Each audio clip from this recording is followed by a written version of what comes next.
এই শাড়িটা এত বেশি সুন্দর, আপনার এক দেখায় নজর কেড়ে যাবে, এত চোস একটা শাড়ি। আর আজকে সুপার ডিসকাউন্টে পাবেন 2750 টাকার শাড়িটা আজকে আমি কততে দিব। ওকে, সো এইটার মধ্যে আমি আরেকটা সুন্দর একটা শাড়ি, আমার খুব ইচ্ছা করতেছিল এটা পরতে, বাট এটার কোয়ান্টিটি এত কম, এই জন্য আমি এটা পরতে পারি না। এটা সেম শাড়ি আমার পরাটার মতো, সেম ম্যাটেরিয়ালস, আত্রাঙ্গি লিনেনের মধ্যে, অরিজিনাল ইন্ডিয়ান, না হলে টাকা ফেরত।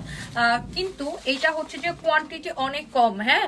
আর এইটার মানে কোয়ান্টিটি কম মানে এটা অল্প কয়েক পিস আছে, এটা জাস্ট শোরুম থেকে আমি লাইভটা করতেছি। আর এই শাড়ির পার আর শাড়ির প্রিন্টের কম্বিনেশনটা দেখেন খুবই সুন্দর। আর শাড়িগুলোর মধ্যে এরকম একটা স্ট্রাইপ করে সুতাটা এরকম করে বাইন্ড করা, মানে এরকম দেখেন এই যে স্ট্রাইপ কাপড়টা। ওকে, অনেক সুন্দর। দেখেন শাড়ির পাটটা এত সুন্দর, শাড়িটা এত চোস একটা শাড়ি। এই যে দেখেন শাড়িটা যখন আপনি গায়ের মধ্যে ধরবেন পুরো ফুটে উঠবে। শাড়ির ব্লাউজটা ধরে দাও তো, এটার সাথে আপনি ব্ল্যাক কালারের ব্লাউজ পিস পাবেন। তুমি আরো এই পাশে চলে আসো।